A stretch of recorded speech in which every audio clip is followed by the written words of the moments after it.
உண்மையிலேயே நம்ம உலகத்துல டிராகன்ஸ் எல்லாம் வாழ்ந்திருக்கா? அத பாக்குறதுக்கு முன்னாடி மறக்காம நம்ம சேனலை சப்ஸ்கிரைப் பண்ணி வீடியோக்கு மட்டும் ஒரு லைக் போட்டுருங்க.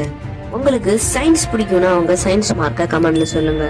சுமார் 5000 வருஷத்துக்கு முன்னாடியே டிராகன்ஸை பத்தி புராண கதைகள்ல எழுத ஆரம்பிச்சுட்டாங்க. அது மட்டும் இல்லாம சைனீஸ் கல்ச்சர்ல டிராகனை ஒரு சக்தி வாய்ந்த புனித சின்னமா பாக்குறாங்க. இப்படி பல பேர் நம்புற இந்த டிராகன்கள் உண்மையிலேயே இருக்கா? இத சொல்றேன், லைக் போடலனாலும் பிரச்சனை இல்ல, சப்ஸ்கிரைப் மட்டும் பண்ணிக்கோங்க. பண்டைய காலத்துல மக்கள் எல்லாம் டிராகன்ஸ கண்ணால பார்த்து நம்பி இருப்பாங்கன்னா கண்டிப்பா இல்ல.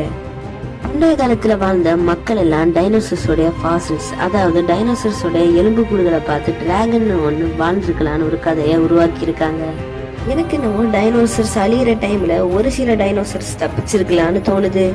அதுல இந்த பெட்டரோடாக்டைல் டைனோசர்ஸ் வகையெல்லாம் பல மில்லியன் இயர்ஸ் சர்வைவ் ஆகி அந்த வகை டைனோசர்ஸ் தான் நம்ம ஆளுங்க டிராகன்ஸ் சொல்றாங்கன்னு எனக்கு தோணுது. நீங்க என்ன நினைக்கிறீங்க? டைனோசர்ஸ் தான் டிராகன்ஸ் சொல்லியிருக்காங்களா, இல்லைன்னா டிராகன்ஸ் ஒரு உயிரினம் வாழ்ந்திருக்க வாய்ப்பு இருக்கா? மறக்காம கமெண்ட்ல சொல்லிட்டு போங்க.